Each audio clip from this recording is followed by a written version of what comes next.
अस्सलामुअलैकुम। प्रोग्राम अक्स बरक्स के साथ मैं हूं शाइस्ता शहजाद। नाज़रीन, आज के प्रोग्राम में हम बात करेंगे पाकिस्तानी मईशत की, बजट की, सियासत और वफाक और सूबों के दरमियान वसाइल की तकसीम की।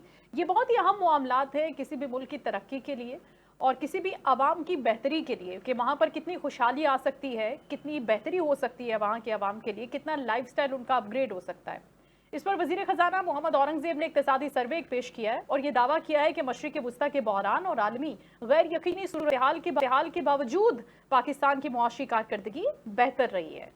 हुकूमत के मुताबिक रवा माली साल में मुआशी तरक्की की जो शरह है वो 3.7% रही है, जबकि मईशत का हजम रहा है 452 अरब डॉलर और फी का आमदन में भी इजाफा हुआ है। हुकूमत का ये कहना है कि अगर खित्ते में कशीदगी ना होती तो फिर शरह नमू 4% से भी ऊपर जा सकती थी। दूसरी जानिब बजट से पहले सियासी दर्जा हरारत भी बढ़ता हुआ नजर आ रहा है।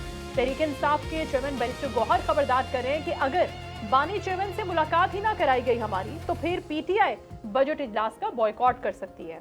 और इस मामले पर पीटीआई ने कौमी असम्बली से वॉकआउट भी किया, जबकि हुकूमत और ऑपोजिशन के दरमियान एक मरतबा फिर हम महाजराई देख रहे हैं। उधर कौमी इक्तिसादी काउंसिल के इजलास के बाद खैबर पख्तूनख्वा के वजीर आला सुहेल आफरीदी ये दावा करते हुए नजर आ रहे हैं कि एनएफसी अवार्ड को कबायली अज्जा के हवाले से अपडेट करने पर पेशरफ्त हुई है और वजीर आजम ने 180 रोज में एनएफसी को हतमी शक्ल देने की यकीन दहानी करवा दी है। तो ये मामला सूबों के हुकूक और वसाइल की तकसीम के हवाले से इंतहाई अहम भी समझा जा रहा है। इसी दौरान कौमी असम्बली में हंगामाराई के बाद पीटीआई के रुकन में इकबाल आफरीदी साहब उनको पूरे बजट सेशन के लिए मुअत्तल किया गया, जबकि वजीर दिफा ख्वाजा आसिफ ने भी पीटीआई को यह मशवरा दिया कि एहतजाज अब जरूर करें लेकिन रियासती इदारों को मुतनाज़ न बनाएं। क्या हुकूमत वाकई मुआशी इस्तेहकाम की जानिब बढ़ रही है? क्या बजट से पहले सियासी कशीदगी बढ़ती हुई नजर आ रही है या फिर एनएफसी अवार्ड पर होने वाली पेशरफ्त सूबों को फायदा दे सकेगी? ये कुछ आम सवालात हैं जिनके जवाबात हमें तलाश करने। गुफ्तगू का आगाज करते हैं। ताजिर रहनुमा अतीक मीर साहब हमें ज्वाइन कर रहे हैं प्रोग्राम में, उनको वेलकम करते हैं। अस्सलाम वालेकुम अतीक साहब। वालेकुम। बहुत शुक्रिया अतीक साहब, आपने वक्त दिया। Director Pakistan stock exchange Ahmad Chinai साहब ज्वाइन कर चुके हैं। अस्सलाम वालेकुम अहमद साहब। जी वालेकुम सलाम। बहुत शुक्रिया सर आपके कीमती वक्त का। गुफ्तगू का आगाज करना चाहेंगे सर अतीक साहब से। अतीक साहब, अभी जो सिचुएशन है और जो मैंने डिटेल्स कुछ फैक्ट्स एंड फिगर्स दिए हैं, ये हुकूमती रिपोर्ट है गो के। इसमें ये कहा गया है क्योंकि हालात मशरिक वस्ता के इस तरह से रहे कि हमारी मईशत में ज़्यादा बेहतरी नहीं आ सकी। अब अगर हम मिडिल ईस्ट की सिचुएशन को थोड़ी देर के लिए साइड पे भी रख देते हैं तो फिर एक अनबाइस्ड किस्म का जो अगर हम रिव्यू करते हैं पूरे एक साल का, तो उसमें आपको क्या लगता है कि वाकई सिचुएशन ऐसी है जैसी बताई जा रही है हुकूमती साइड से हमें? चलिए, खलीजी जंग तो अब है, चंद माह कबल की बात है जी। इससे पहले कौन सी जंग थी? ये जो डॉलर, उसके बाद पेट्रोल, जी। गैस की कीमतें, बिजली की कीमतें, ये कभी भी आवाम की दस्तरस पे नहीं रही। 4 साल का अरसा देखें, लोग इन्हीं जरूरियात ही की महंगाई की के शाकी रहे और हुकूमत ने बारहा एतराफ भी किया आईपीपीस को लगाम देंगे, पेट्रोलियम की कीमतें कम होंगी। लेकिन उसके बावजूद आप देखें बढ़ते चले गए, गोया के बरस बढ़ता गया जूझू दबा। बिल्कुल। मैं ये समझता हूँ कि इसमें 3 नाम दे दीजिए, या तो हुकूमत की विल नहीं है कि हालात ठीक हो, या अहलियत नहीं है कि चाहते हैं कि ठीक हो लेकिन नहीं हो पा रहा है, या फिर हुकूमत दबाव में है आईएमएफ के कि जो हुकूमत बेहतर सोचती है आईएमएफ उसके मुताबिक उसे करने नहीं दी। तो हमारा देखिए, मैं एक बात, ये बहुत बड़ी बात है जो मैं अब करने चला हूँ कि ये जो भी हालात खराब इससे कबल रहे या आज दरपेश, अगले वक्तों में ये मजीद बिगड़ेंगे, ये नहीं ठीक हो सकती। हमारा कोई कल हमारी मैशत की ठीक नहीं हो सकती, इसलिए कि हम मुकम्मल तौर पर सूदखोर मालियाती इदारे के आलाकार बने हुए हैं और अवाम को उस इदारे ने दबोच रखा है। आप देखिए, इस वक्त पेट्रोल की जो कीमत है, क्या आप, क्या मैं, क्या आम आदमी, जब तक ये कीमत बरकरार रहेगी, बिजली की जब तक ये कीमत बरकरार रहेगी, आपकी जिंदगी में बदलाव नहीं आ सकता। मैं क्योंकि मैं देख रहा हूँ अपने इतराफ, मैं कारोबार को मुंजमद देखता हूँ, मैं देखता हूँ लोगों की रोजगार जिंदगी जिस तरह बेबसी का शिकार है, और उसकी वजह यही चीज है, एक बेइख्तियार टैक्सेस है जो कि लोगों की ताकत पे नहीं है जिनकी अदायगी। जहां जाइए टैक्स है। हालांकि कहते हैं जी ताजिर टैक्स नहीं देते, 35 लाख नेट में आ जाएंगे, पैसा हो जाएगा। देखिए, एक बच्चा फीडर से लेकर एक शख्स मरने तक, कभी सोचे कोई कब्र, एक मरने वाले को कब्र की क्या कीमत देनी पड़ती है? तो जब इस हद तक हालात बदतर हो, और उसकी वजह देखिए, एक बात समझ लीजिए, माशी आदात शुमार तो बहुत लोग बयान करेंगे, मैं वाजे कर देना चाहता हूँ, हम सूदी निजाम मैशत का शिकार है, मालियाती निजाम का शिकार है। ये अल्लाह से जंग है, अल्लाह ने हमें बर्बाद कर दिया, और अल्लाह पाक हमें इन हालात में पनपने नहीं देगा। कुरान की बात गलत नहीं हो सकती, अल्लाह का फैसला, अल्लाह का हुक्म वो बदल नहीं सकता। इसलिए मैं समझता हूँ IMF से जब तक जान नहीं छूटी, उस वक्त तक हम सुख का सांस नहीं ले सकते। IMF से जान छुड़ाना, अतीक साहब आपने बड़ी अच्छी बात की है, मैं इसी बात को आगे बढ़ाना चाहूंगी, क्योंकि IMF से निकलने की, IMF के चुंगल से आज़ाद होने की बात सारी हुकूमतें करती हैं। अहमद साहब, आप ये बताइए कि अगर वाकई सूदी निज़ाम प्रॉब्लम है, अगर वाकई IMF प्रॉब्लम है, तो क्या ये एक इशू ऐसा है जिसको हुकूमतें रिजॉल्व कर सकती हैं? आप देखते हैं स्टॉक मार्केट को, स्टॉक एक्सचेंज को, पूरे नंबर्स को, आपको लगता है कि ये जो चीज़ एक्सपेक्ट कर रहे हैं हम, या हमें लगता है कि ये एक वे आउट है, तो ये डुएबल है, हम कर सकते हैं इस पूरे इस वक्त की पिक्चर को मद्देनजर रखते हुए, हमारी जो इकोनॉमिकल सिचुएशन है उसके मुताबिक? देखिए, IMF कहाँ से प्रॉब्लम है, जरा मुझे ये तो समझाएं। हम लोन पे लोन दिए जा रहे हैं, 125 अरब से ऊपर का जायद का लोन है, $74 बिलियन का, और लोगों को जो है वो जाहिर है इसमें तकलीफ होती है कि जब जो भी डोनर एजेंसी होती है वो हमेशा ये चाहती है कि मेरा लोन जो है वो वापस हो, और उसके लिए वो देखती है कि वो मुल्क या वो क्या कारोबार कर रहा है। अगर कोई कारोबार ऐसा हो कि जिसमें पैसे की रिकवरी ना हो, तो वो क्यों हमें लोन देगा? जाहिर है वो लोन देने के बाद अपने टर्म डिक्टेट करने की बात करेगा और कहेगा कि आप अपने टैक्सेस को बढ़ाओ, अपने टैक्सेस को रैशनलाइज करो, अपने खर्चे कम करो, ताकि आप मुझे पैसे देने के काबिल हो, और उसी शर्त पे जो है वो पैसे दिए जाते हैं। ये सारे एग्रीमेंट्स होते हैं। तो मैं समझता हूँ कि प्रॉब्लम तो हम हैं, प्रॉब्लम IMF नहीं है। हमने अपनी मईशत को सही डायरेक्शन में ले जाने पे तवज्जो नहीं दी, और इस हाल पे पहुंच गए हैं कि हमें IMF से उनकी टर्म्स पे लोन लेने पड़ रहे हैं, और अगर ये लोन ना मिलते तो पाकिस्तान, मेरा ख्याल है, कब का दिवालिया होता। बिल्कुल ठीक। और अगर हम ये बात करें कि पाकिस्तान तहरीक इंसाफ की हुकूमत में तकरीबन 40,000 से ऊपर स्टॉक मार्केट नहीं गई है, अभी जो मौजूदा हुकूमत है, मौजूदा टेन्योर है, इसके अंदर तकरीबन 1 लाख को भी टच किया है, तो क्या सर इसको आर्टिफिशियली मेंटेन और सस्टेन किया जा रहा है? क्योंकि हम अगर एक आम आदमी की जिंदगी पर नजर डालते हैं तो उसमें तो कोई तब्दीली नजर नहीं आती। कहते हैं कि स्टॉक मार्केट, स्टॉक एक्सचेंज जो है वो किसी भी मुल्क की मैशत का आईना होती है, तो फिर यहाँ पर बेहतरी क्यों नहीं आ रही है सर? देखिए, हम लोग 1,70,000 के ऊपर हैं, और 1,70,000 पॉइंट और 1,70,000 में 1,30,000 का फर्क है। ठीक। मैं दो चीजें समझता हूँ कि गवर्नमेंट ने कॉन्फिडेंस दिलाया कि जी यहाँ पर इन्वेस्टमेंट जो है वो जाया नहीं जाएगी, मुल्क डिफॉल्ट होने नहीं जा रहा। सही। और उसके बाद जो है वो हमारे जो स्टॉक मार्केट की एक्चुअल वैल्यू है वो सामने आना शुरू हो गई, जब लोगों को ये ट्रस्ट लेवल आ गया। जहाँ ट्रस्ट लेवल का डेफिसिट था वहाँ स्टॉक मार्केट तरक्की नहीं, लेकिन स्टॉक मार्केट तरक्की करने की एक वजह और भी है जिसको हम बड़ी अच्छी तरह समझ लें कि ये कंपनी जो है वो मुसलसल मुनाफे कर रही हैं, तो ही तो स्टॉक मार्केट में दिखती है। आप इन कंपनियों के प्रॉफिट्स उठा के देख लें कि जो लेट से 20 करोड़ कमाता था वो 2 अरब कमा रहा है, जो 2 अरब कमाता था वो 20 अरब कमा रहा है। अच्छा। तो जहाँ इतना फर्क हो जाए वहाँ हमको रियलिस्टिकली ये सोचना चाहिए कि ये कंपनियां जो है वो वायबल हो गई हैं, उनकी वायबिलिटी पे कोई दो राय नहीं है। बिल्कुल ठीक।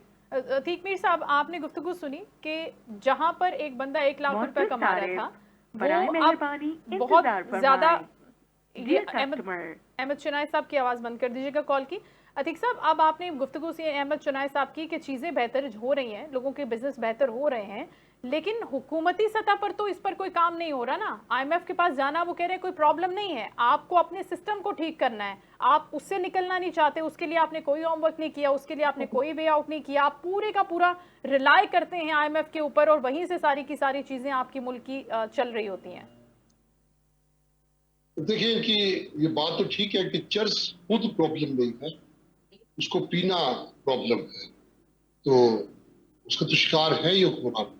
मैं ये समझता हूँ कि वो जो कहते हैं ना कि मीर क्या सादा है बीमार को जिस किस्म उसी अवतार के लौटे से दवा लेते, तो हम आईएमएफ ही हमारी मुश्किल का सबब है और आईएमएफ ही से हम कर्ज लेकर अपने मामला को चलाते हैं। हम गोया सांप से तिर्याक की उम्मीद रखते हैं। ये भी मैं समझता हूँ अल्लाह ताला ने हमें गिरफ्त किया हुआ है कि हम मजबूर की तरह हो गए कि हम आईएमएफ पे इन्हिसार करने पर मजबूर। देखिए हमारे मुल्क में शायद इसी की वजह हो क्योंकि सूद हलाकत है, सिर्फ खसारा नहीं है। अब उस हलाकत ही का अगला मरला है जो आज ये मुल्क भुगत रहा है। तो इस पर पूरे आवाम को चाहिए कि खुद भी इस जहर को पीना छोड़ दे, बैंकों से सूदी कर्जे नहीं लेना चाहिए। उसके लिए हमें अतीक साहब कोई सब्स्टिट्यूट, कोई अल्टरनेट प्लान, हमें कोई तो काम करना पड़ेगा ना। यही तो मेरा सवाल है, चाहे वो बिजनेसमैन के लिए हो।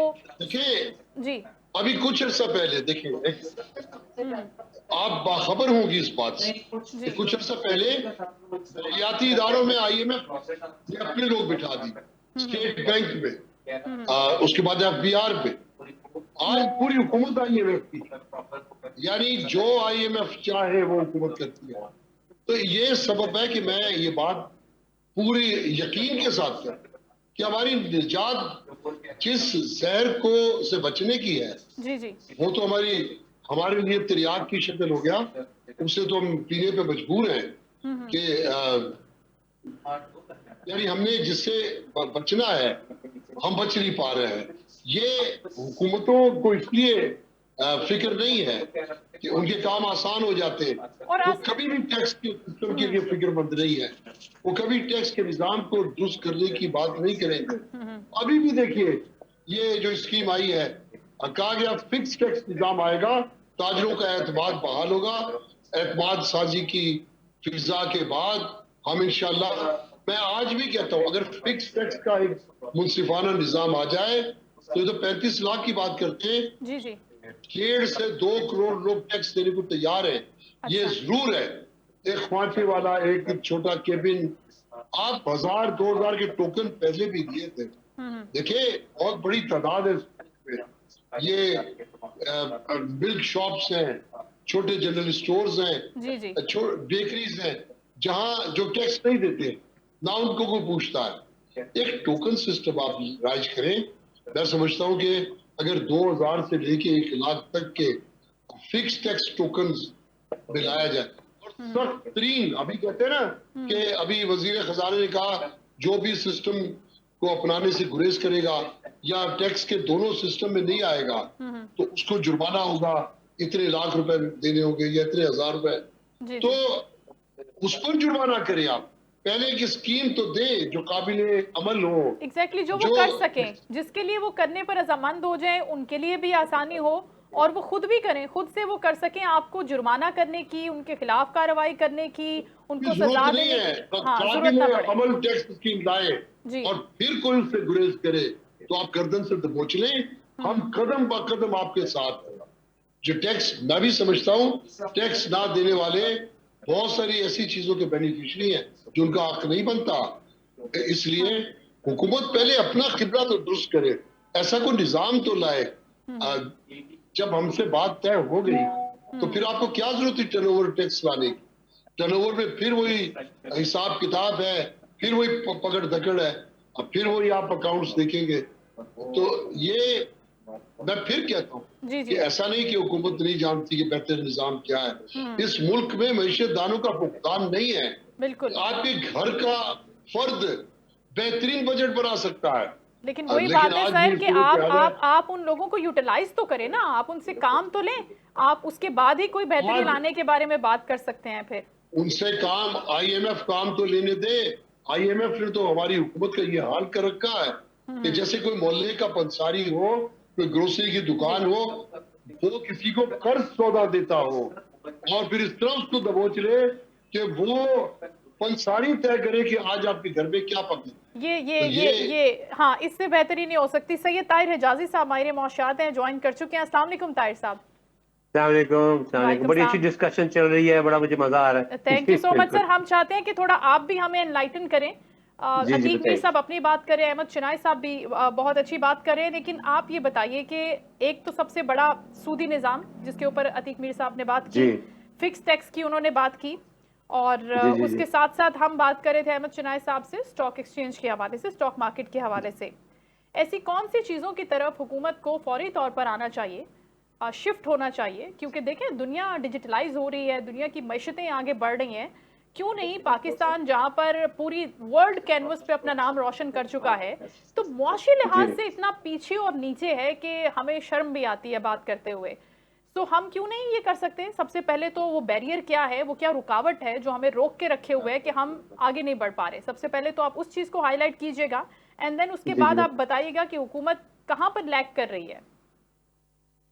बिस्मिल्लाहिर्रहमानिर्रहीम। मैं ये सबसे पहले तो ये अतीक साहब की बड़ा अच्छी डिस्कशन है और सूद के बारे में उस पर आऊँगा।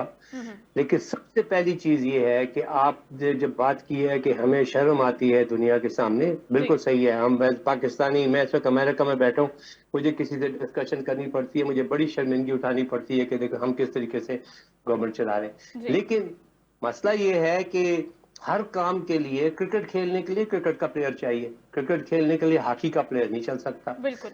आप एक मईशत चलाने के लिए अगर सीएसएस से सेलेक्टेड गवर्नमेंट सर्वेंट्स को लगाएंगे जिनकी ओरिएंटेशन, उनकी ट्रेनिंग में से आपका सीएसएस का कोई बंदा भी पीएचडी आप नहीं करवाते उनको, आप उनको कोई प्रोफेशनल ट्रेनिंग नहीं देते, और आप उनको सब कुछ फाइनेंस भी पकड़ा देते हैं, आप उनको ट्रेड भी पकड़ा देते हैं, आप उनको इकोनॉमिक अफेयर्स भी पकड़ा देते हैं। तो यहाँ पर प्रॉब्लम सबसे बड़ा ये है कि हमने जो 80 साल में अंग्रेज का निजाम नहीं चेंज किया, यहाँ से प्रॉब्लम है। पहली ठीक। चीज तो सबसे बुनियादी तौर पर है। दूसरी बात जो आपने बड़ी अच्छी सूद की बात की है, जो मुल्क के मुसलमान सारे सूद के खिलाफ हैं, सूद के पर यकीन रखते हैं कि सूद नहीं होना चाहिए, और जहाँ की अदालत ने भी फैसले दे दिए हैं, हुकूमत क्यों कोशिश नहीं करती, ये सबसे बड़ा हमारा नुकसान है। और इसके ऊपर बहुत अच्छा काम रिसर्चर्स ने किया हुआ है। हमारे एक दोस्त ने बहुत अच्छा काम किया, उसकी डिटेल मैं मुख्तसर नहीं बता सकता इस वक्त क्योंकि उधर डिटेल बहुत ज्यादा है। लेकिन ठीक। सूद से हम तकरीबन डोमेस्टिक सूद जो है उसका 2/3 डोमेस्टिक सूद जो है हम एक डिसीजन से खत्म कर सकते हैं। ठीक है। लेकिन ये अलग डिस्कशन है। नंबर 3 बात सीधी सी है कि आप कह रहे हैं कि पाकिस्तान के इसका मसाइल क्या है। मैं तो टैक्सेस के बड़े खिलाफ हूँ। बात सीधी सी है कि एक गरीब आदमी जो मोटरसाइकिल चलाता है वो भी पेट्रोल के साथ 115 रुपए 120 रुपए का लेवी दे रहा है। लेवी देता है। बिल्कुल ठीक। जी, प्राडो चलाने वाला भी सेम। 115 रुपए देता है। हुकूमत को मैंने 3-4 दफा लिख के कैलकुलेशंस करके दिया है कि देखें जी, बात ये 41 लाख गाड़ियां हैं, आप 41 लाख गाड़ियों के ऊपर टैक्स लगा दें, लेकिन ये और 1500 बिलियन वहां से इकट्ठा कर लीजिए डायरेक्ट टैक्सेस की सूरत में, ठीक। लेकिन ये आम आदमी को ना करें। क्योंकि देखिए पिछले 3 साल में एम्प्लॉयमेंट गिरी है, पिछले 3 साल में लोगों की कारोबार नीचे गए हैं, पिछले 3 साल में लोगों की रियल इनकम गिरी है और लोग सख्ती में आ गए हैं इस वजह से कि हमारा टैक्सेशन का निजाम ठीक नहीं है। टैक्सेशन बढ़ाना कोई कमाल नहीं है। अगर यूके जो है पर हेड अगर 15,000 टैक्स लगा रहा है तो वो फिर ईज ऑफ बिजनेस भी दे रहा है, वो बाकी फैसिलिटीज भी दे रहा है। हम अभी उस स्टेज पे नहीं पहुंचे, इस वजह से हमें टैक्स कम से कम लगाना चाहिए। चौथी बात बहुत अहम है, वो है ये कि मैं समझता हूं कि आईएमएफ के जो 12 इकोनॉमिस्ट आए थे और उसके मुकाबले में सामने हमारे जो 12 लोग बैठे थे उसमें से 3 MBAs थे, बाकी एक भी इकोनॉमिस्ट नहीं था। और हम जब ऐसे नेगोशिएशन करते हैं तो आईएमएफ वाले हम पे जरूर हंसते होंगे पीछे बैठ के। पहली बात ये कि देखो इनको नेगोशिएशन की टीम नहीं मिलती कि कोई पढ़े लिखे लोग या इकोनॉमिस्ट को बिठाएं और या सही किस्म के आप क्वालिफाइड चार्टर अकाउंटेंट्स बिठाएं तो के सही तरह नेगोशिएट करें। दूसरी आपको बड़ी अहम बात बताऊं, हंसते क्यों होंगे? वो इसलिए हंसते होंगे कि हमारे पास रेमिटेंस का एक बहुत बड़ा खजाना है। जिस तरह हमारे पास सोलर एनर्जी का एक सोलर इलेक्ट्रिसिटी का खजाना आ गया, हम उस पर टैक्स लगा रहे हैं, इसी तरीके से हमारे पास रेमिटेंसेस का बहुत बड़ा खजाना है। कोई पिछले 1 साल 2 साल से हुकूमत ने रेमिटेंसेस के ऊपर एक परसेंट उन्होंने उनकी कॉस्ट कवर करने के लिए दिया, तो रेमिटेंसेस जो है 32 से 38 पे चली गई है। 200 बिलियन हुकूमत पाकिस्तान ने खर्च किया इसके ऊपर। अब मैं कहता हूं कि अगर हुकूमत ये फैसला कर ले कि उनको कैश न दे और उसका पेंशन फंड बना दे और पेंशन फंड रियल एस्टेट में इन्वेस्ट कर दे, तो आप 500 से 800 बिलियन का पीएसडीपी जो है आपका, वो पीएसडीपी आप ओवरसीज पाकिस्तानीज के नाम कर दें और 3% या 4% उनको हर रेमिटेंसेस पे देना शुरू हो जाए, और उससे आप कंस्ट्रक्शन करके और इंडिपेंडेंट गवर्नमेंट ना करे, वो ऑटोनमस बॉडीज बनाए। और आप रेमिटेंसेस को जब इंसेंटिव देंगे तो रेमिटेंस की प्रोजेक्शन ये है कि वो 38 बिलियन से बढ़ के 65 बिलियन हो जाएगी। अब आप मुझे बताएं, अगर एक साल में आपके रेमिटेंस 65 बिलियन पे चले जाते हैं, आपको क्यों से आईएमएफ की जरूरत है? आपकी इन्फ्लेशन नीचे चली जाएगी, आपकी एक्सचेंज रेट इंप्रूव हो कर जाएगा, आपकी एम्प्लॉयमेंट ड्रामेटिकली इंक्रीज कर जाएगी, आपका पीएचडीपी ड्रामेटिकली बढ़ जाएगा, आपके ओवरसीज पाकिस्तानीज का पाकिस्तान पे कॉन्फिडेंस बढ़ जाएगा। मैं यहाँ पर ओवरसीज पाकिस्तानी से मिलता हूँ, वो सब पाकिस्तान पे कॉन्फिडेंस नहीं है, क्योंकि आपने कभी ओवरसीज पाकिस्तानीज को कुछ दिया ही नहीं।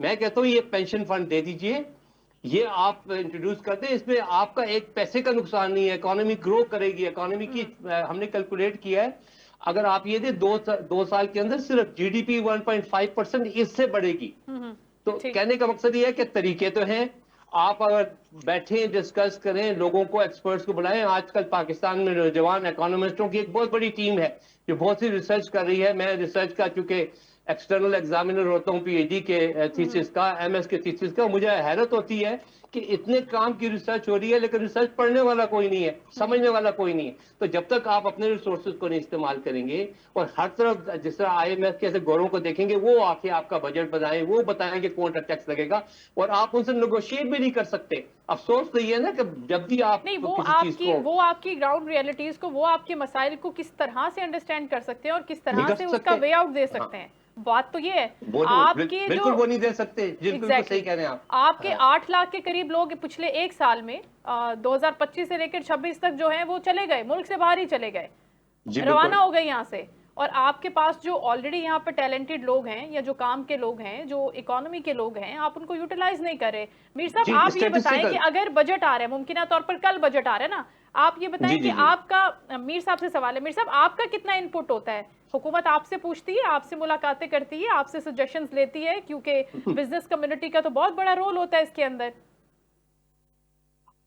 बदकिस्मती यही है कि किसी पॉलिसी में, किसी मामलात में, किसी फैसले स्टेक होल्डर से कभी राय ली नहीं जाती। कौन डिक्टेशन देता है? लोग इससे पूछते हैं क्या मजबूरी है इनकी। अभी देखिए, मैं इस बात पे हैरान हुआ और मेरा एतमाद इस कदर मुतजलजल हुआ इस हुकूमत पर जब मैंने देखा ये वजीर खजाना का, इन्होंने हमसे कोई 4 माह तक का एक दौर, यानी जूम पे मीटिंग्स, अनगिनत मीटिंग्स हुई, यकीन दिला दिया कि आप लोग सरप्राइज मिले, एक ऐसा निजाम आएगा, आप चहक जाएंगे, आप अच्छा, आपको खुशी होगी।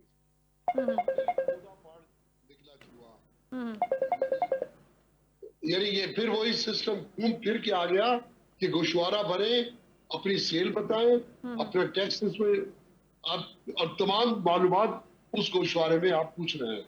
तो ये कब जब बदलेगा ये दौर, कब ये लोग आजाद होंगे? तो मैं तो गुलामों से यही उम्मीद रखता हूँ कि ये अपनी कौम को कभी सुख दे नहीं सकते। ऐसा लगता है जैसे किसी घर पे कुछ डाकू, यानी जब उस घर को अपनी जरगुमाल बना लेते हैं, अहले खाना को, तो अगर कोई बीमार है तो उसके लिए दवा तो डाकू नहीं देगा। किसी को ग़िज़ा चाहिए, किसी बच्चे को दूध चाहिए, तो डाकू तो ला के नहीं दे। यही कुछ मैं देख रहा हूँ कि 24 करोड़ लोग हैं, इनको डाकुओं ने जरगुमाल, वो जिस तरह चाहते हैं उसको चलाते हैं, जिस तरह चाहते टैक्स लगा देते हैं, जिस तरह चाहते इनकी मुराद खत्म कर देते हैं।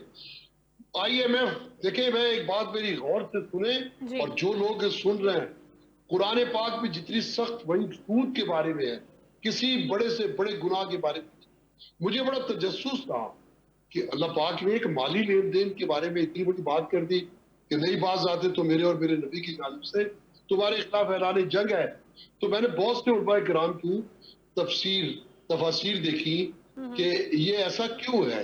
अच्छा। फिर पता चला कि ये जुल्म का निजाम है, इसलिए अल्लाह पाक इतना खसबनाक है कि एक शख्स किसी ने 10-20 लाख रुपए कर्ज लेता है और उसमें उसको 50,000 लाख रुपए महीना सूद देना है। अब उसके पास वो असल रकम तो खत्म हो गई, अब वो घर के सामान को बेच बेच के दूसरों से कर्जा ले लेके वो सूद दे रहा है और असल उसके पास।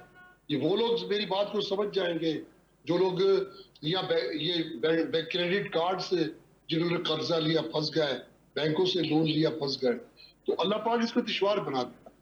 तो ये सबब है मैंने इतनी बड़ी बात कही कि मैं आने वाले वक्त को ऐसी सूरत में कि जहां ये सूद खोर भी बैठे हुए, उनके नुमाइंदे भी बैठे हुए, तो अवाम खुद कुछ चाहे तो चाहे, रही टैक्स के निजाम की बेहतरीन टैक्स निजाम देखे। जब पहली दफा ये सैयद साहब बैठे, ये मेरी बात को समझेंगे जी जी। कि फ्रांस में पहली दफा वैल्यू एडिड टैक्स की आजमाइश हुई, उसके 15-16 साल के बाद 40 से ज्यादा मुल्कों ने उसे अडॉप्ट किया। और आज यूरोप के अंदर आप देखिए कि लोग जो माशी तौर पे गिर जाते हैं उन्हें किस तरीके से फैसिलिटेट किया जाता है, किस तरह वहाँ जिंदगी की मुश्किलात से दो चार लोगों की मदद होती है। अब तो वहाँ ये सिलसिला इतना बढ़ गया कि वहाँ की हुकूमत के लिए भी परेशानियां लाख है, लेकिन वो टैक्स का बदल तो देते, या एक ही सफ में खड़े हो गए, टैक्स देने वाला भी टैक्स ना देने वाला भी। और भाई ये टैक्स देने वाले को कुछ बताओ तो सही कि इसका बेनिफिट्स क्या है। तुम टैक्स पे करो, तुम्हें मिलना क्या है, और जो टैक्स नहीं देता उसको भी तो पता उसको चले नुकसान कि क्या इसकी सजा है, क्या है। वो नहीं दे रहा तो उसको क्या नुकसान होगा, एग्जैक्टली उसके लिए क्या चीज रुक जाएगी, उसकी जरूरियातें जिंदगी में कौन सी चीज माइनस हो जाएगी, और फिर वो टैक्स देगा एंड देन उन चीजों को दोबारा से वो अवेल कर सकता है। अहमद साहब आपको आवाज आ रही है सर? जी आपकी आवाज आ रही है। जी सर। अहमद साहब आपसे अब सवाल ये है कि जिस तरह से हम बजट डिस्कशन कर रहे हैं, आम आदमी की जिंदगी पे कोई इम्पैक्ट नहीं होगा, आने वाले बजट से भी यही इसी किस्म की कुछ उम्मीदें हैं हमें वाबस्ता, क्योंकि जब आम आदमी की बात आप करते हैं, जो दिहाड़ीदार तबका है, जो मजदूर तबका है, जो गरीब तबका है, उसकी चीज़ें बहुत कम डिस्कस होती हैं, उसके लिए बहुत कम मंसूबे और बहुत कम अमाउंट रखी जाती है जिसमें उसके लिए कुछ बेहतरी हो सकती है। हमारा फोकस नहीं है, जो पहले से गिरे हुए लोग हैं, गुर्बत की लकीर से बहुत नीचे ज़िंदगी गुजार रहे हैं, उनके लिए हम बस स्कीम्स अनाउंस कर देते हैं, उसके बाद उसका कोई पुरसाने हाल होता नहीं है। डू यू रियली थिंक कि अगर इस तरह की चीज़ों पर हुकूमत काम करेगी तो हमारी मईशत को बहुत नुकसान हो जाएगा? अभी जो बजट रेशो है, अभी जो अमाउंट हम देने जा रहे हैं, जिसके अंदर हम डेफिसिट की भी बात करेंगे डेफिनेटली, क्या वाकई आपको लगता है कि वो इम्पैक्ट डालता है इस तरह के काम करने के लिए इन लोगों के लिए खास तौर पर, या कोई फर्क नहीं पड़ता अगर आप करते हैं काम, उनको सहूलियात देते हैं, उनकी बेहतरी के लिए कुछ चीजें करते हैं तो? देखिए बात यह है कि पाकिस्तान के पास चॉइसेस बड़ी कम हैं और हमने बेसिकली पॉवर्टी एलिवेशन पे काम नहीं किया जी। और पॉवर्टी एलिवेशन पे काम ना करने की वजह से हम ये हालत जार आम आदमी या गरीब आदमी की देख रहे हैं जी। अब इसके लिए बजट में रिलीफ मेजर्स जो है वो इंतहाई जरूरी है और इस रिलीफ मेजर्स के साथ मैं समझता हूँ कि जो तबका टैक्स बिल्कुल नहीं देता उनको टैक्स देने पे जो है वो मजबूर किया जाना है। इसके अलावा कोई हल नहीं है। हम मिसाल तो जरूर दे देते हैं कि बाहर ये हो रहा है, फला जगह ये हो रहा है, लेकिन हमारे अपने डायनेमिक्स जो है वो बिल्कुल डिफरेंट है और हमें उस डायनेमिक्स को भी देखना है कि यहाँ कोई शख्स ईमानदारी से टैक्स देने की बात नहीं करता। उसकी भी बड़ी वजूहत हैं। उसकी बड़ी वजूहत यह है कि जो टैक्स हम देते हैं हम ये समझते हैं और सोचते हैं कि इस टैक्स का गवर्नमेंट हमें क्या वसूल देती है, गवर्नमेंट क्या हमारे लिए फैसिलिटीज प्रोवाइड करती है और इसी किस्म की बातें जो है वो जहन में आती हैं। कहीं देखिए ये कैश एंड रन वाली सिचुएशन है कि किसी एक तबके को दूसरे तबके पर हर सूरत में एतबार करना होगा और कहीं एक दफा ईमानदारी से टैक्स देकर हुकूमत को इस काबिल बनाना होगा कि हुकूमत उस फंड से जो है न सिर्फ तरक्याती काम कर सके बल्कि पॉवर्टी एलिवेशन पर भी जो है वो जोर दें। हम बजट के आउटले के जो फिगर्स देख रहे हैं उसमें अगर हम पिछले साल की बात कर रहे हैं कि 14,000 में से 8,000 तो जो है वो सिर्फ सूबों को चला जाता है और उसके बाद हमने 8,000 से ज्यादा इंटरेस्ट की रकम भी पेमेंट करनी है। तो फिर बजट डेफिसिट तो यहाँ आ गया और इसके बाद दूसरे डेफिसिट में जो है वो डिफेंस बजट आ जाता है और हुकूमती निजाम चलाने के का बजट आ जाता है जो हमारे पास कहीं से बचता नहीं है। यही वजह है कि हम बार बार IMF की तरफ रुख करते हैं, अपना जो शॉर्टफॉल है वो पूरा करते हैं और उसके बाद फिर IMF और फिर और ज्यादा बोझ डालते हैं। एग्जैक्टली फिर अगली मर्तबा के लिए हम और ज्यादा दब जाते हैं और ज्यादा मसाइल आते हैं, हमारे ऊपर और ज्यादा प्रेशर और बर्डन आता है। There is no way out and there is no planning कि हमारा कोई वे आउट हो भी सके अगले एक डेकेड के अंदर, अगले 10 या 20 डेकेड्स के अंदर भी, बिकॉज हमारी डायरेक्शन सही नहीं है ना। अब ताहिर साहब जो बात कर रहे हैं या मीर साहब जो बात कर रहे हैं, what to say about them, जिन लोगों को वो चूज कर रहे हैं, जिन लोगों की वो एबिलिटीज बनाकर उनको बिठाते हैं, उनके अंदर वो एबिलिटीज नहीं है, वो उस काम के एक्सपर्ट लोग नहीं है। द प्रॉब्लम इज दिस कि आपसे हम बात कर रहे हैं, आपको स्टॉक एक्सचेंज का पता है, आप मुझसे बात करेंगे, मैं आपको बता नहीं सकूंगी स्टॉक एक्सचेंज के बारे में उतना, मीर साहब हमें बिजनेस का बता सकते हैं। सो द पॉइंट इज कि आप रेलिवेंट लोगों को एंगेज करेंगे रेलिवेंट काम के लिए, तो शायद वो आपको उसका हल दे सके 10, 20, 30% परसेंटेज के हिसाब से। आने वाले वक्त में हम उस पर काम करके कुछ बेहतरी ला सकें। ताहिर साहब, अभी आपको क्या लगता है कि हमारी इस सिचुएशन के अंदर जहां पर अभी हम मौजूद है, टैक्सिंग के निज़ाम के अंदर अगर हम रिफॉर्म्स लाते हैं, बेहतरी लाते हैं, चेंजेस लाते हैं, तो हमें कितना फ़ायदा होगा? बिजनेसमैन को रिलीफ देने का, उनका ट्रस्ट गेन करने का हमें कितना फ़ायदा होगा? स्मॉल इंडस्ट्रीज़ है, रोज़गार को जनरेट करना है, बाहर से लेकर आना है लोगों को, उससे हमें कितना फ़ायदा होगा? हम क्या कर सकते हैं कि इमीडिएट हमारे लिए कुछ बेहतरी के रास्ते निकल सकें? देखिए जी, टैक्सेशन जो होती है वो बुनियादी तौर पे एक बहुत अहम जो हम इकोनॉमिक्स में पढ़ते आए हैं, पढ़ाते आए हैं और दुनिया में देखते हैं, अमेरिकन इकोनॉमी में देखते हैं, डेवलपमेंट इकोनॉमी देखते हैं, इंडिया की इकोनॉमी में देखते हैं, वो होती है फिस्कल पॉलिसी। राइट। पाकिस्तान में आपने कभी किसी गवर्नमेंट के रिप्रेजेंटेटिव से नहीं सुना होगा कि हम फिस्कल पॉलिसी के लिए टैक्स लगा रहे हैं या फिस्कल पॉलिसी के लिए टैक्स घटा रहे हैं। अब जो मैंने आपको फिगर कोट किया है कि पिछले 3 साल से हम एम्प्लॉयमेंट हमारी गिर रही है। देखिए, एम्प्लॉयमेंट तो ये government is by the people for the people. Right. अब अगर लोगों को जॉब नहीं मिल रही तो आप चाहे IMF के साथ डील कर रहे हो, चाहे वर्ल्ड बैंक के साथ डील कर रहे हो, हमें इससे कंसर्न नहीं है। Exactly. हमें तो कंसर्न ये है कि हमारे अवाम को क्या मिल रहा है और वो बेरोजगारी बढ़ती जा रही है। इसी तरीके से जब ये बिजनेस कम्युनिटी की बात आती है, देखिए बिजनेस कम्युनिटी पाकिस्तान की बल्कि हर मुल्क का ताज है। हमारे प्राइम मिनिस्टर गए मलेशिया, तो मलेशिया के महातिर ने क्या नाम था पूरा नाम उनका, महातिर मोहम्मद ने हमारे प्राइम मिनिस्टर को कहा कि अगर तुम पाकिस्तान में तरक्की करना चाहते हो तो पहले पाकिस्तान का कैपिटल बनाओ।